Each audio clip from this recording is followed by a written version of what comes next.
Robert Downey Jr., the very excellent actor who played Tony Stark in Iron Man through every one of those 9 movies he appeared in the Marvel Cinematic Universe, was asked after Iron Man passed away. He was asked after his arc was over, after Robert Downey Jr.'s arc as the actor playing Iron Man was over, and after Iron Man's arc as a character in the Marvel Cinematic Universe was over. The press asked him to reflect on it.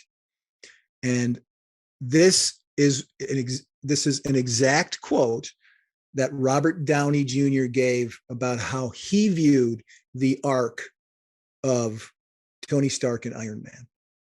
Keep in mind, this is being read right now on a podcast called Beyond the Crucible. Here's what he said. For me, the end of this run with Marvel is a complete 180. It started off with someone who is absolutely self-centered, has more money than he can ever spend, is spiritually dead, and has no idea that they're about to go through a crucible that is going to put them into a position to be of service to their community. When I saw that quote work, when I found that quote, I found it in a book about what we can learn from superheroes to apply to our life in a spiritual sense. The book was written. When I read that quote, my mouth was agape. I could not believe that language coming from Robert Downey Jr. is exactly the kind of thing we talk about on this show and have for more than 120 episodes. It's absolutely remarkable to me.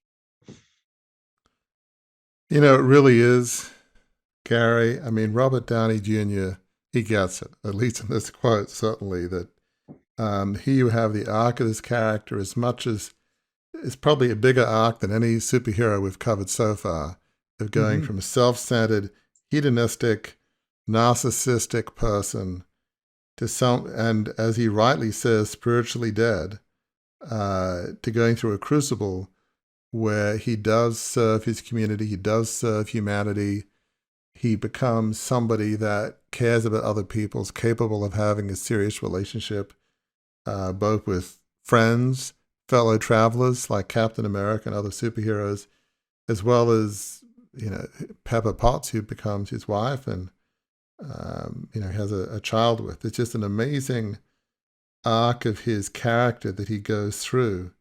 And I guess as we sort of reflect on this, we all have a choice in life. And I guess one thought would be who do you want to be? Do you want to be Tony Stark, the successful, wealthy, hedonist person that has no purpose, no roots, no core? Or the Tony Stark that still has success, he's not poverty-stricken, he still has money. We know money's not wrong per se, but he has significance. He has purpose and is loved by his teammates, his fellow superheroes. He's loved by Pepper, and I'm sure he's loved by his child, their daughter. Which Tony do you want to be?